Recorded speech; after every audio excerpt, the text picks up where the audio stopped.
RSL fans would be like, yeah, well, okay.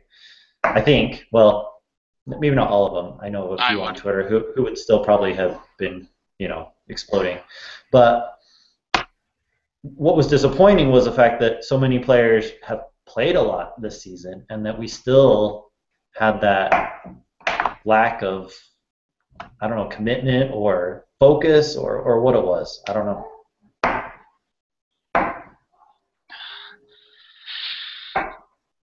A lot of those goals were minor mistakes, like guys just being out of position. When Dempsey was come through for that rebound, I think it was Dempsey on one of his goals. Nobody rotated over to cover him. I mean, it's minor mistakes that these guys at this pro level should they should know what to be doing, and it seems like the common sense of soccer that they should be knowing what to be doing, they just lost it this year, and this entire game was like the entire season in one game. Wow. One of the wonder, when was the last time these guys played a game that really didn't matter?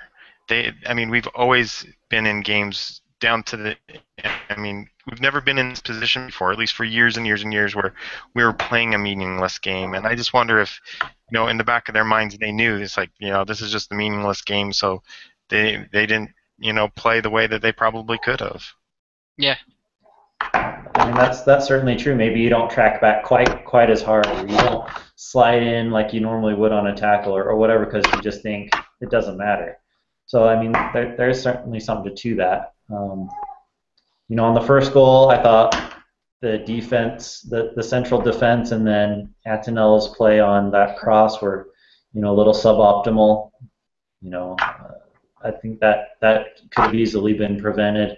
I think the third goal that you were talking about with the Dempsey rebound, that all started because wasn't Jordan Allen, he was dribbling through the midfield and just got it stolen away from him, and that started to counter the other way, I believe. It sounds about right. So, I mean, you want Jordan Allen to be aggressive with the ball and taking guys on, but maybe he needs to learn where that is okay and isn't okay to do. There are places in the field you don't want to be giving the ball away. So that's a learning point from him. Papa's goal, I think that was just a good goal. He scored a bunch of goals like that this year. Mm-hmm. So, I don't know. After that, Charles, what did you think the rest of the game? I thought that we played pretty well, considering. Yeah, all things considered, but it was some forgettable match. I mean, it was just a couple days ago, and it's, it just didn't. There wasn't anything that really stuck out of me. Although it was somewhat ironic with Gil scoring a goal, and maybe we'll talk more about Gil later on tonight. But other than that, there really wasn't any big takeaways for me from the match. It was just somewhat forgettable.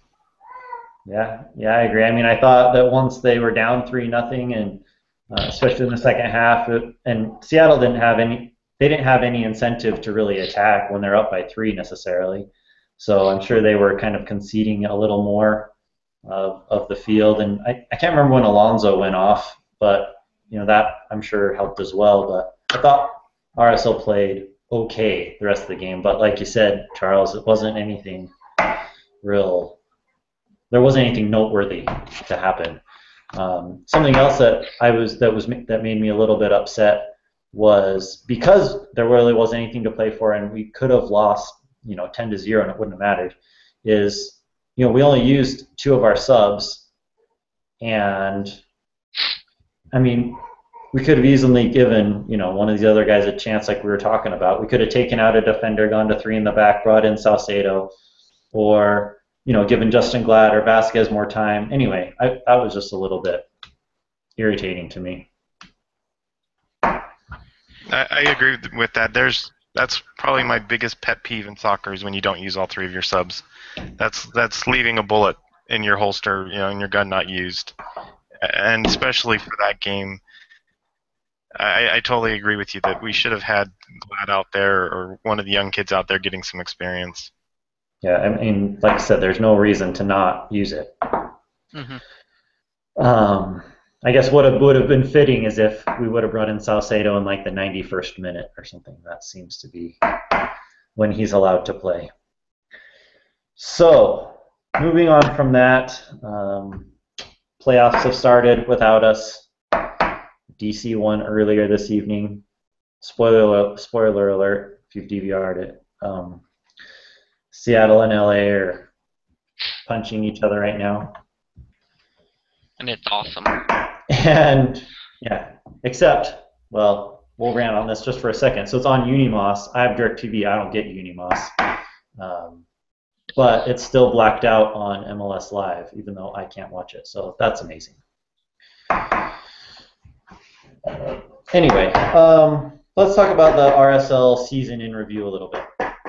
I wanted to start out by asking each of you guys who you thought was the most impressive player or the most improved player for us this season. Who did we get more from than we thought? Charles, you want to go first? Yeah, I'll go, and of course I'm going to have a statistical slant to my analysis. At my year-ending stats, and I would have never guessed this, but really one of our best players was Olave this year. When you look at when he was in, we only gave up a goal every 92 minutes. And then when he wasn't in, we were giving up a goal, I think it was like every 35 minutes or something like that. And just watching the games, I think I would have missed out on that because I would have probably thought that he wasn't contributing that much to the defense as he actually really did when you look at the numbers. Yeah, I mean, I think he's definitely frustrated a lot of fans this season because he hasn't, when we had him before, we had Borchers by him who would a lot of times they would, complement each other where Borchers is kind of slow. Olave would, make up ground that way, but Borchers would cover his tactical mistakes a lot of times. And, it seemed like Aaron Mond and him didn't complement each other like that necessarily, but we certainly did give up less goals when he was playing. So, Brett, what about you? I'm gonna go with Jordan Allen. I know that the team saw a lot of potential in him, but the amount of minutes and just the overall how he could move anywhere inside that our formation and contribute and kind of be that Swiss Army knife that Real Salt Lake likes to call him. He impressed me the most this year. Just how we can put him anywhere and he'd still contribute and still be a great player at that position. I'll second that too, and I'll throw out another crazy stat for you. When he was in the game, RSL was a +4 for the season. When he was not playing, they were a -16. When Jordan Allen was not on the field. That's crazy. That's quite the difference. Yeah. So this isn't golf, right? So minus is bad. Is that what you're saying? Minus is very bad. Yes. All right. Is that the biggest on your plus minus? Is that the biggest gap? Who had the biggest plus minus difference? That's the biggest positive gap. There's a bigger negative gap if you want to go into that. And I'll just say it now. When Luis Gil was playing, we were a -15. When he wasn't playing, we were a +3. And he played pretty much half the season. So it wasn't like, some of these plus-minus numbers, you have to look at how much they actually played. Mm-hmm. But Gil played almost exactly half the season, and he was -15 compared to +3 when he was out. I don't know if you have this, and I don't know if we want to get into Gil quite yet, but do you know the percentage of his time playing when Javi was also playing versus when Javi was not playing? That I don't keep track of. I keep track of, I try and keep track of forward pairs and then center back pairs, but it gets a little too hard keeping track of midfield pairings. Come on, so unfortunately, I don't have that. I was just curious because I wonder if a lot of the games when he was playing, he was supposed to take over for Javi, and he wasn't successful in that really at all. this season for us. Versus, and I don't know if he played any better when he was just another extra midfielder. So. And that's a very good point, and that's just that would be something really interesting to look at, but that's just something that I don't have. All right, maybe next time. And once we get to start paying me to do this, we'll have it. So. That's right. Have they posted that position yet? I haven't heard anything yet. I'm hoping that they have me on speed dial, though. I hope so too. Well, I guess a question for both of you with regard to Jordan Allen is, have you guys decided on where you think his best position is? Do you think he plays better up on the wing as a forward or as a fullback or as a midfielder? I'll tell you what I think. I'll go first, I guess. How about I go first? I think that I would prefer him to be a fullback. But I thought when he played there this year, I didn't like what I saw a lot of the time. I don't think he hustles back on defense, and I think he still needs to learn a lot defensively of how not to get turned and things like that. He's exciting as a forward, but I don't know if that's his best place or where I would like him to develop, if that makes sense. I would say that he probably wouldn't choose to play fullback. He really likes getting into the attack, but I agree with you. I think I would prefer to see him back there. This is kind of one of the things we always talk about, him being the Swiss Army knife, which is great, but he's so young that it might not be bad for the team to pick a position for him and let him develop at that position. I think it would really be beneficial if they say, okay, you're a fullback, and he just, that's all that he's concerned about. He's going to really be a great fullback, or he will really be a great forward, or wherever they put him. I just think that they need to figure out, okay, this is where we want to put you, and then just leave him there.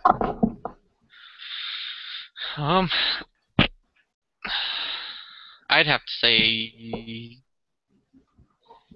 start him the same place you guys are talking about, but I think the more and more I watch him, I'm wondering how well he would actually fit if we started kind of grooming him to take over that Beckerman role, if he can actually sit back and kind of control an entire midfield defensively like Beckerman does. That's a really interesting thought. I've never thought of it before. I mean, it's easier than going to a player. That's interesting. People have heard me say that I think that they should groom him for the Javi role, but I've never thought about putting him at the Beckerman role. I'll have to think about that. I don't know if he likes to tackle enough to be the Beckerman role. I don't know. Yeah. Because you kind of have to like crushing guys. I guess you don't have to. I don't think Pirlo was ever a crusher, but yeah, that like Charles said, that's probably one of the positions he hasn't played. So yeah, that and goalkeeper and center back, I guess. I don't think he's played those three.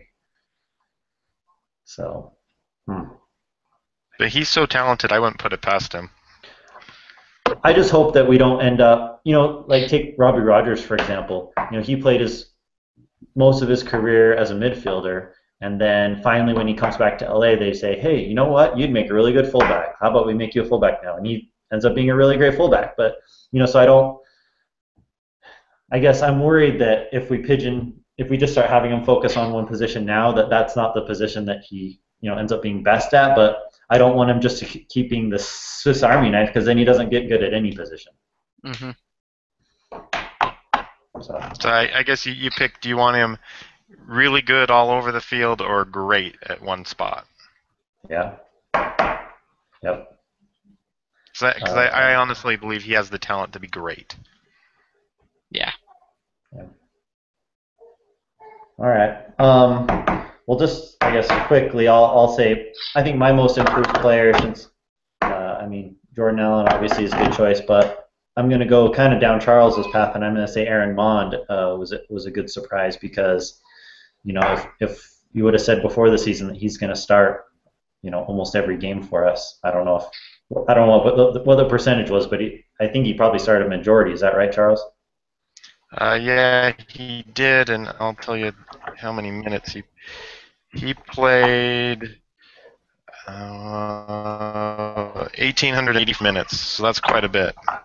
Yeah, and I think if you would have told us before the season, I mean, we would have been, pretty worried. And I thought he did really well, and I think he grew throughout the season. And I think if you remember, was it last season where he had the 2 red cards in a row? I think it was. Like in back. He had a bad stretch. Yeah, and you didn't see that this year, so it's good for him. All right. Well, on the flip side, who was the biggest disappointment for you guys? Charles, you want to go first again? I could keep harping on Luis Gil if you want me to. Okay, except Luis Gil. I think he was disappointing for everyone. Okay, so here's my disappointment that actually worked out in our favor. I think it would be Saborio. While he was with the team, his stats were really bad. They were not good at all, and without him, the team scoring it was so much better after he left, or when he did not play, than while he was here. So, yeah, after seeing him for so long play so well, seeing him and his stats at the level we saw him this year was a great disappointment.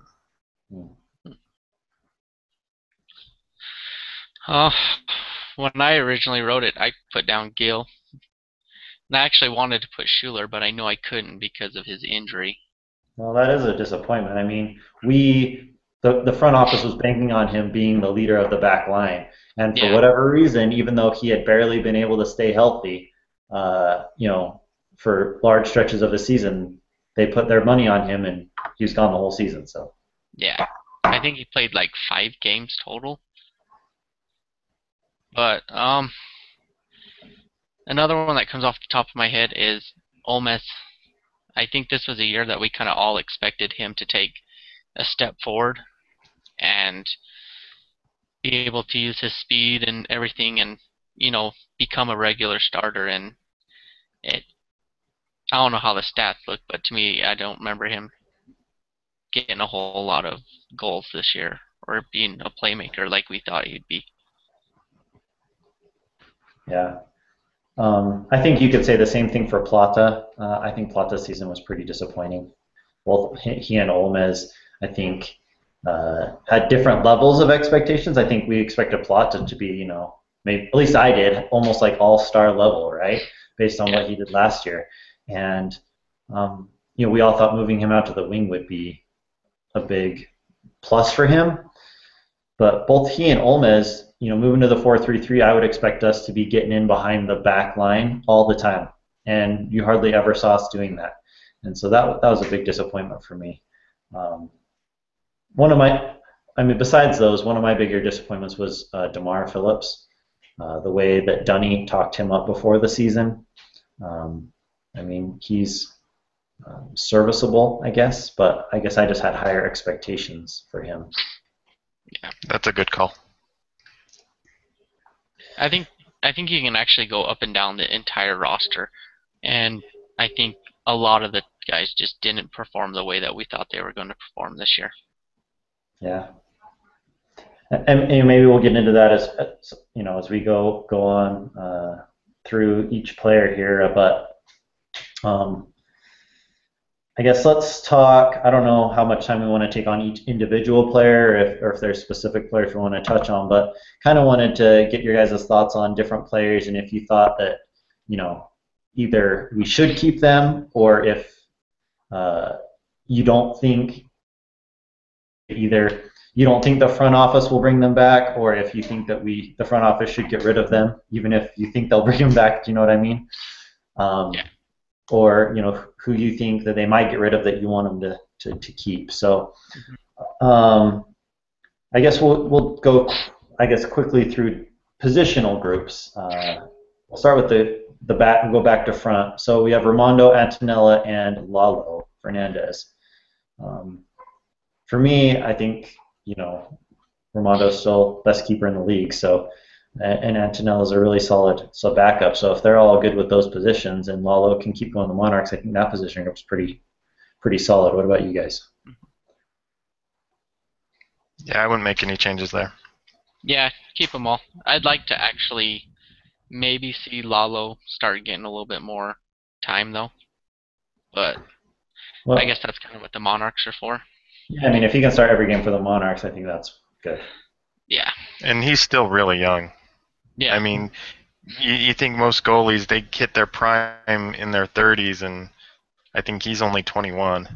So we have a lot of time to groom him. Yeah. But, I mean, I think there's a lot of teams out there that would love to have probably Antonella as their starter right now. Because I think he's proven that he could be a starter in this league based off of how he's performed the last 2 years. I wonder, who's the goalie for in the academy? He didn't. I'm trying to remember. He's a big dude. Didn't he sign with the Monarchs? Yes, he did. And I don't remember his name either, but you're right. He's a really big kid. And I guess I was just wondering if RSL would trade Antonella to another team. If they say a team came in and offered us a bunch of stuff for Antonella because they needed a keeper, if we would trust our backup to being Lalo at this point. I don't know that they would. I don't know. And I think that's kind of hard to say, at least for me, just because I haven't seen enough. I didn't get a chance to watch enough of the Monarchs to get a really great opinion of what I think of him, but I know the team is really high on him, so maybe. All right, well, let's go to the defenders. So fullbacks, we have Beltran, Mantelli, Phillips. I don't know if you want to throw any of the other players back there as a fullback. And Okuanu. My perspective on fullbacks is we need to get a left back bad. I think Mantelli or Phillips would be fine to be your alternate back, but I don't particularly want either of them as the starter. I don't know how you guys feel about that, but those are my thoughts. I would agree with that, and just while we're talking about it, we might double back and talk about a pleasant surprise. Beltran had an awesome year that kind of flew under the radar, but he was if you think about it, he might have been the best player on the team all season long. He had a really great year. He should actually probably be in contention for Defender of the Year awards. Yeah, I mean, he won't be, but he probably should be. He won't be. It's kind of like Plata was last year. Plata should have been in the MVP race, but because of players that had higher stats and stuff, he wasn't there. But what Plata contributed to the team that doesn't show up in stats and stuff. Yeah. It's the same thing that Beltran is doing.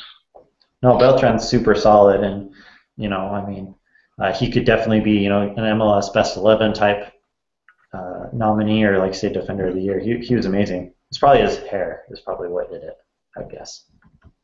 Yes, it is. Center back wise, we got Olave, Mond, Justin Glad, Vasquez, and Kavita. And Schuler. And Schuler. So, I guess going back to the fullbacks and the center backs. So supposedly on the pregame, Brett, you were saying that both Olave and Phillips have option years this next year. So I don't know if that affects our decision making at all. I guess I would be a little surprised if Olave is back, which makes me kind of sad just because of the good memories we have of Olave. I don't know what to do about Schuler and his injuries. I don't know how serious they are right now or when he's expected to recover, but I don't know how much longer you keep trying to base your defense around someone who can't be healthy. Yeah. Well, and that was kind of the big risk going into this year is we took a guy who in the year before he played 25 games, but years before that he only once got over the 20 mark, and we pretty much put our entire faith as a defense into him. Yeah. And it kind of bit us. So I would normally tend to agree about not bringing Olave back, even with, I just said earlier, statistically he had a great year. He's getting older. He has a good size salary. The one thing I wonder though is that we have a game that matters in February. And do you want to be, with Champions League, and do you want to be bringing in brand new center backs for that game? Yeah. So I think that because of that, you might think about keeping Olave just to have some semblance of, someone that's been here and has that experience with the other teammates for that game. Mm-hmm. I guess to go along with that, Charles, because we are getting the double dip of both not making the playoffs and advancing in our CCL group allocation money. This might be a situation where we have the money to bring Olave back for his option year, like you said, because do we want to start Mond and Vasquez or Mond and Glad against Tigres in February? Well, I think if you don't bring Olave back, you're bringing in a new center back to start. Mm-hmm. I think you're freeing up that cap space. That would have to be a thing. Is if you're not bringing Olave back, you're signing someone that you're planning on starting Mond and Vasquez. So maybe that it comes down to that then, is if they've identified somebody, whether in the league or outside the league, that is a definite upgrade, then maybe we don't see Olave back. I don't think you bring Olave back to not be the starter, right? Like if you have someone else. Salary. Yeah, I think if you find someone else, then that means that you probably don't bring Olave back. So, other center back wise, I think they're all probably okay just to continue developing. Glad needs to get more time, certainly. Hopefully he can get that with the Monarchs, I would hope, if he can't get on the field with us. All right, midfielders. You guys ready for this? It's going to be big. Okay, we got Javi, Kyle, Gil, Luke, Salcedo, Pekka. And Fido. Oh, Fido and Luis Silva, John Sturzer. Yep.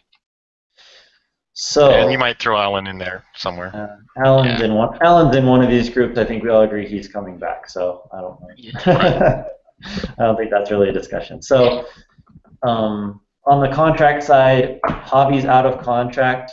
He said in a story recently, I think it was in the Trib, that he's been a little surprised they haven't been more, I guess, aggressive in their contract talks. I would hope, especially like I said, because we have all this allocation money, that we'd still be in a position to bring him back. I don't think we have anyone who will fill his shoes. As we saw every time he sat down, we were useless in the attack.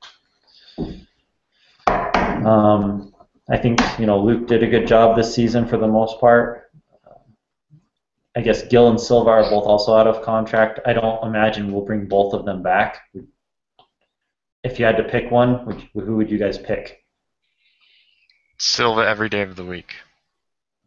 Good call.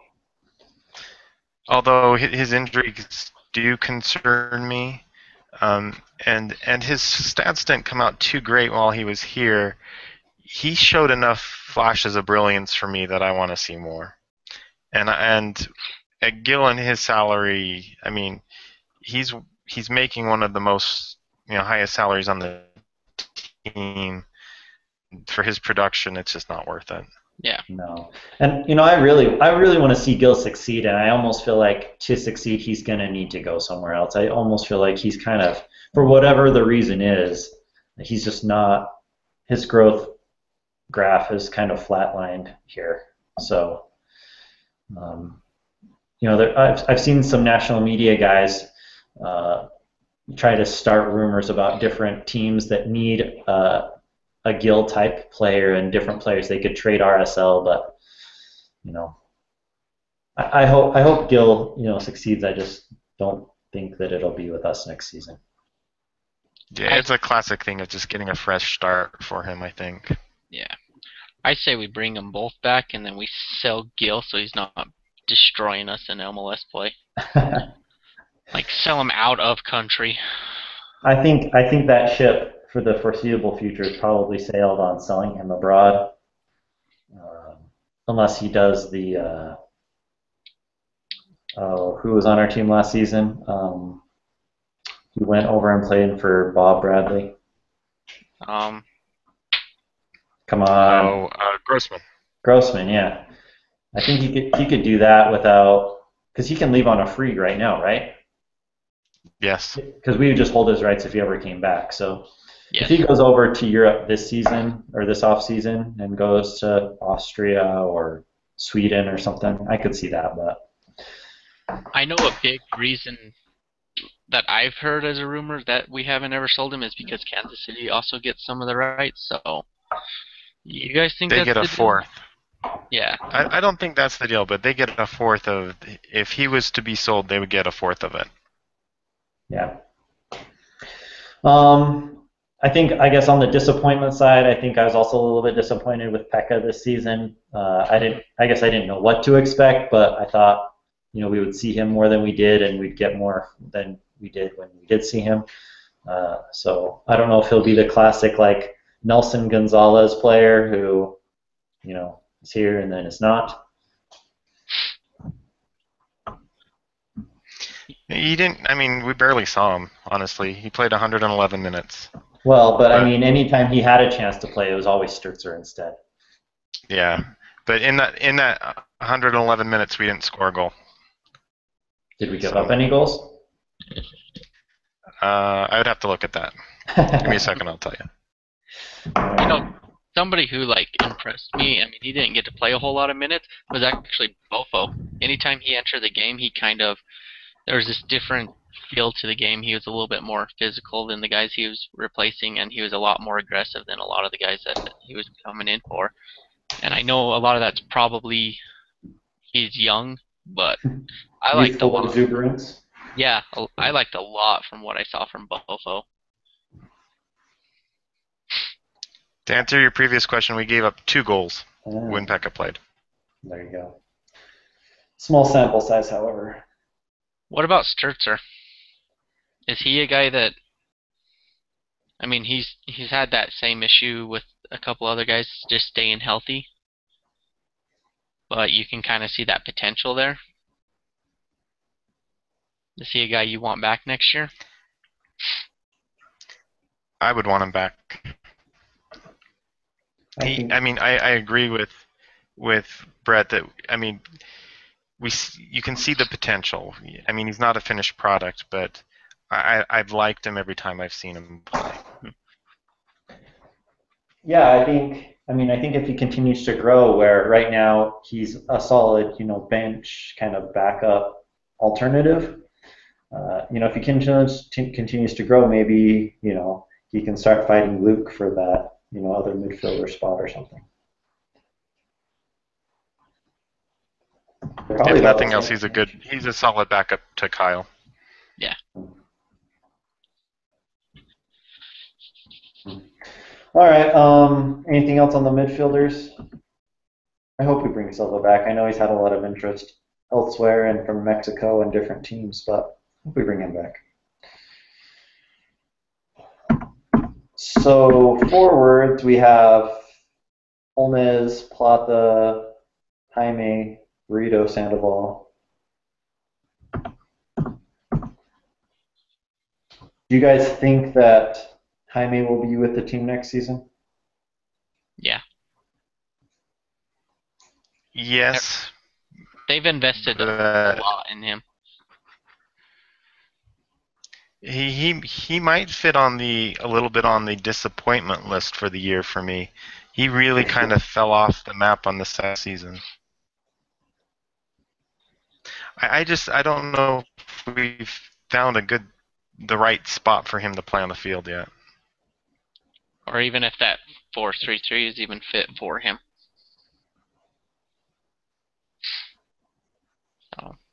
I mean, I wonder if, because we did have to pay a bunch of pretty good transfer fee for him.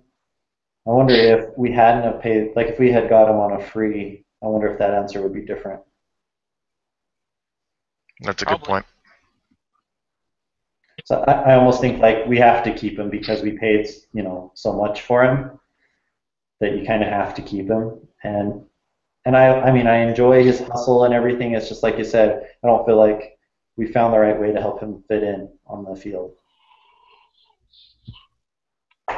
Now, I'll say a lot of people would probably be in the have Sandoval leave the team camp, but I am definitely not one of those people. I'm pro Sandoval. I think he does a lot of things on the field that doesn't show up in traditional stats, but he does a lot of the dirty work, the little things that really contributes to the team, and I think he's not as a starter, but as definitely a solid bench player for the team. He kind of took on that role that Sabo used to play.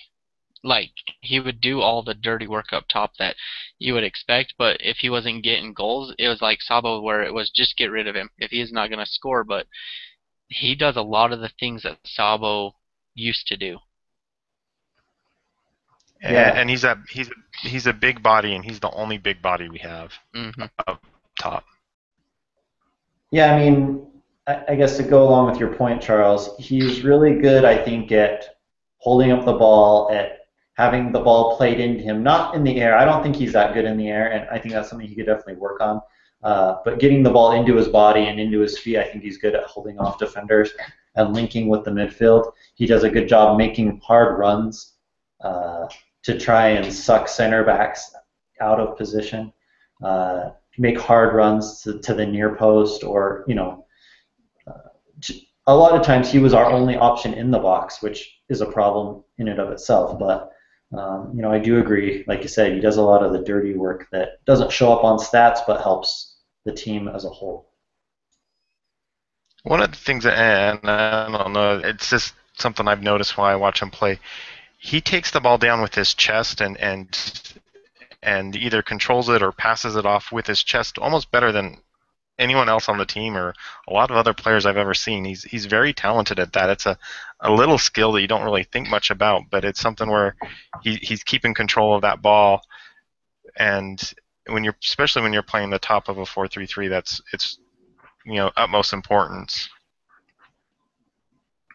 Yeah, I definitely think if he's going to be our starting center forward, maybe we have a little bit of a problem, but I do enjoy having him on the team, especially as an alternative off the bench or to start occasionally. So if you were put in charge of this decision and you were told we either have to get rid of Sandoval or we have to get rid of Garcia, which one are you letting walk, or trading, or selling? Holness. I would agree. Just for the fact, Olmos might probably have a higher ceiling, but we have other players on the team that has the same skill set as Olmos for the most part. Whereas, like I said before, we have no one that can do what Sandoval does. Yeah. Yeah, and I think Olmos does have a higher ceiling, but it does seem like his trajectory is low. I mean, you know what I mean? Like he's not progressing as quickly as you would expect someone who's in this environment. You know what I mean? Mm-hmm. He's kind of like Gil, where we see his potential, but he's not living up to his potential. Right, and I don't know why that is.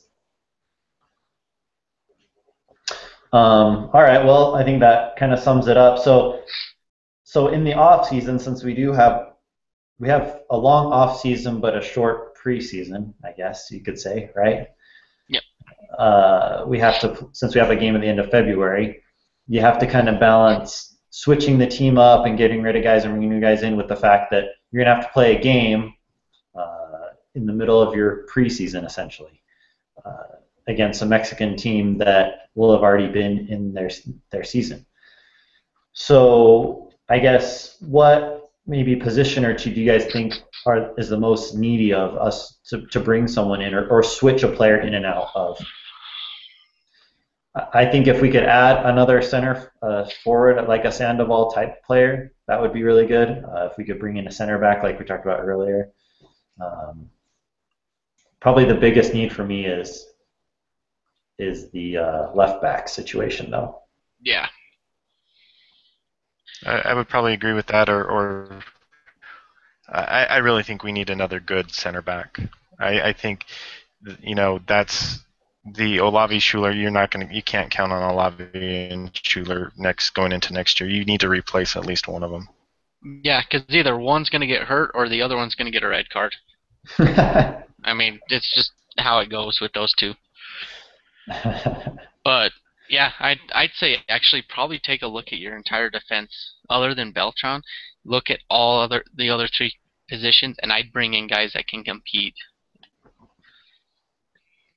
Yeah. All right. So we talked about all the players. Let's touch on the topic that has generated a lot of the firestorm on Twitter about the coaching staff. I'll quickly say I think that Cassar should be given at least another season to do what just give him another go. I do want to get a little bit into the assistant coaches once you guys have all chimed in, but what are your thoughts, Charles, on the short leash that all the fans seem to want to give Cassar? Well, I will say that he definitely has made some decisions that I did not agree with over the course of the year, but I mean I don't think you can blame the bad year on him. I mean, we dealt with so many injuries and so many international call-ups that he had his hands tied for a good portion of the year. So I would agree that you have to give him at least one more year to see round. But after that, I would. I mean, if we don't improve next year, then I would say something has to be done. Yeah, I mean, someone made maybe it was a Deseret News article. They were trying to compare him to Tyrone Corbin with the Jazz. I don't necessarily get the feel that that's a good comparison, but if we don't see improvement next year, then maybe that's a closer comparison than I would like to believe. Mm-hmm. I think this just all goes back to the saying, like, you don't ever want to be the man who has to follow the man. And that's exactly what he's dealing with right now, is he's being compared to Jason Kreis. And who also might get fired, by the way. Yeah, I mean... Stupid New York City.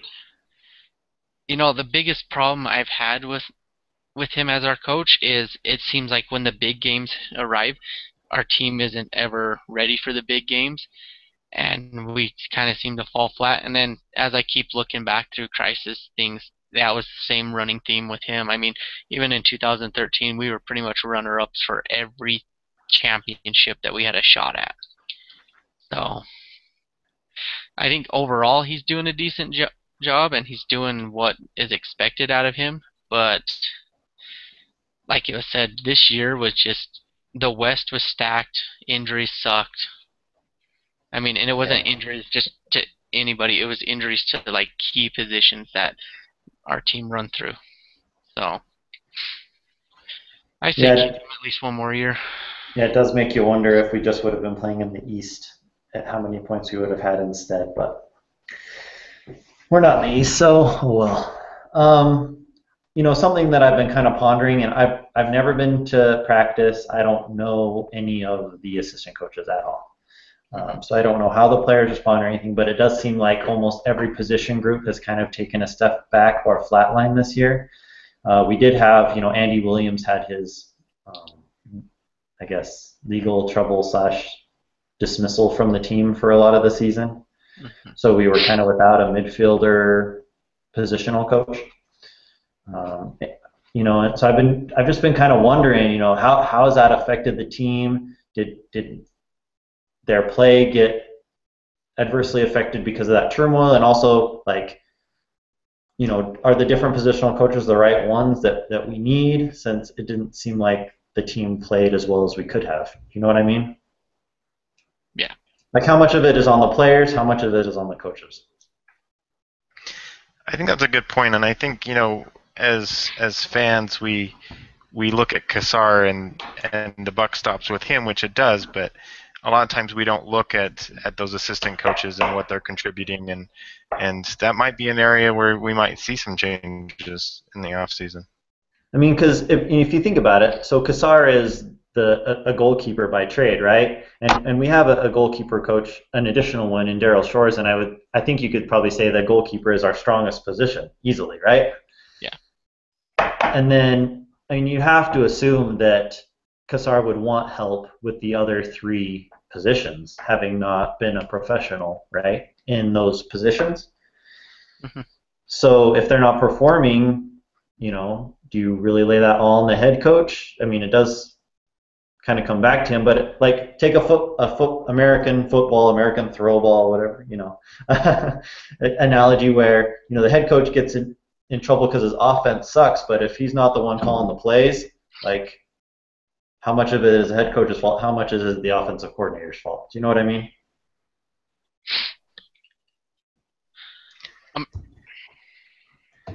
It's definitely a good question to ask. Having not been to practice, I don't know the answer. I mean, I don't even know how much interplay there is between them, how much that affects. I've just been thinking about it a lot, so. Yeah. I don't want to throw any of them under the bus because, I'm just, throwing it out there. I think if you're gonna take on the role as a head coach, you bring in assistants. And they have like set assistants like Andy Williams is the midfield coach and stuff like that. But if you're gonna bring on and build your coaching staff, bring on guys that their coaching style and their coaching ability and able to translate to those guys at their different positions. It's pretty much your livelihood and your job in their hands. And so if you're not bringing in the best that you absolutely can, then what's that say about how you feel about your job? And so I think this group is probably the best that Jeff thinks he can put together. It'll be interesting to see if any of those changes are made, I guess.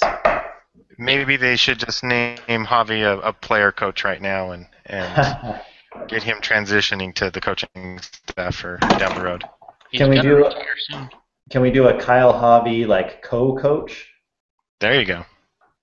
That would be amazing. Yeah.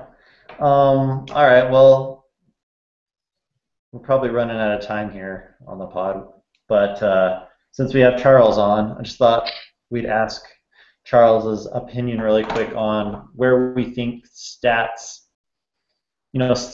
Soccer stats are, I think, still kind of in their infancy in both being accepted and, what's useful to track, what's not useful to track. You hear a lot of stories about how the stats, you see on GameCasts, they're very, goals, assists, red cards, those type of things. Those aren't stats that the teams really track or care about as much. The ones that are really into stats, say Bayern Munich, for example, or some of these big teams. Where do you think either MLS, RSL, the public, you as the unofficial statistician for the team, where do you think we could improve the most in stats right now? Well, I'll start off by saying that the view of stats in soccer has really changed quite a bit in the past just a couple of years. When I started keeping stats, a lot of people didn't think highly of them at all, just for the fact like, stats in soccer, that's dumb. But the opinion is definitely changing, and I think especially because you see big teams having big staffs of people looking just strictly at analytics. It's something that RSL has never really done in the past. The past coaching staffs have never really highly of it. I know Garth kind of did, but even then, I don't know how much he did into it. But that's changing with the team as well. I know that in the whole structural change, it was announced that they're going to have an analytics department, or at least a person that's going to be looking at those type of things. going forward. So, and I know it's something that the new front office is much more interested in and thinks that it can be an advantage for the team going forward. So I think that the view is changing. The old school is kind of being replaced, and people are starting to see that there is value in these numbers, and it's definitely more than just goals and assists. There's many more layers of analytics that you can look at to try and evaluate and improve your team. Yeah, I've always been curious, how teams, use the different analytics, especially the ones that are serious about it. I think a big way that, internally this, information that would never be made public for us, but, working with like the team physio and stuff, using, stats and stuff to track performance and injuries and, improving field, player conditioning, things like that. Would be pretty interesting to delve into. And I know in the past, just as an example, in the past the RSL used one. There's many different types of companies that provide statistics to these teams, and they used one in the past, and now they're using 3 different companies to gather this information, and so you can see that they're already starting to invest, their money and resources into this field in hopes of being able to, get that little advantage on the field that might take them to the next level. You have any thoughts, Brett? No, I mean, I know when I used to coach a little bit that stats was very helpful, and I know there's like some things you can't look at that stats can't tell the entire story, but I think stats kind of give you the framework and show you what you're looking like, what your team can look like. I mean, it basically sets up the framework. So. And I'll just let me just point this out, and this is kind of my feeling on statistics, is that when you're watching a game, especially if it's a team that you're invested in, you're watching through emotion. Kind of clouds what you're seeing, and that's just a human nature that especially with sports, it's very emotional. See things differently than what might really be there. And with statistics, they're emotionless. That they are what they are. And while that's true that and I never claim that they've told the whole story, they're definitely a piece of the puzzle. And I think that's the biggest value is when you're looking at the numbers themselves are emotionless, and they just tell what they tell, and there's nothing clouding what they're telling, if that makes sense. Yeah. I mean, a lot of times, like say that Olave stat you were talking about, right? I mean, you can show that the team gave up less goals, even though a lot of people maybe thought that he played like crap or whatever. But you can kind of show that that wasn't necessarily the case. And another good example is with Sandoval. You have a lot of opinions about Sandoval. Oh, he doesn't score goals. But when you look at how the team scores when he's out there, the team scores at a much higher rate than when he's not on the field. And it goes back to, okay, yeah, so he doesn't put the ball in the back of the net, but maybe he's setting up the play that puts the ball into the back of the net. And that's just as valuable as being the person that kicks the ball into the back of the net. Yep. I think we do have to be careful. I see it on television broadcasts all the time when they try and pull stats in about, numbers are numbers, and you say they're emotionless, but you can make the numbers tell whatever story you want. And I often see on television broadcasts they present stats in a way that I find misleading or unhelpful. And so I think we just have to always be kind of careful of that as we go forward, using those. So.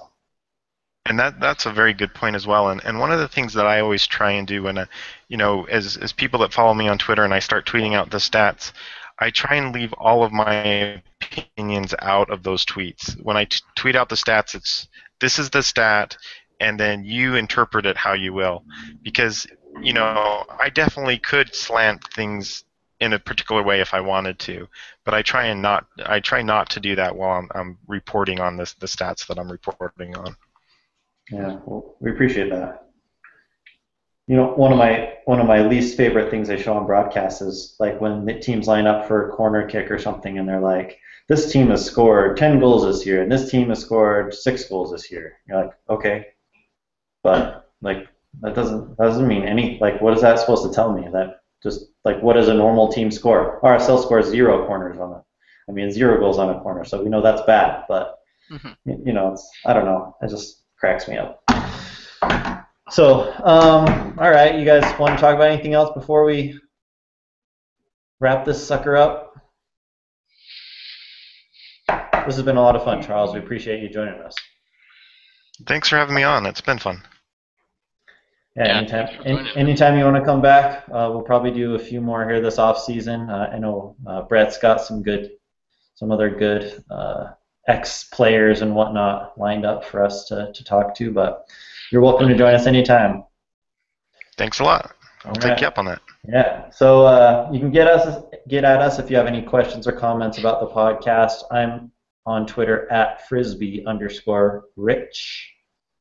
And I'm at A24Brett or at touchline_TBS. And Charles, you're at CCB1212, right? Yes, that's where you'll find me. Boom. I'm sure everyone who's listening to this is only listening to it because he's on here and you already follow him, so way to go. Anyway, it's episode 26 of Touchline Podcast. Thanks for listening. Peace out, yo. See ya.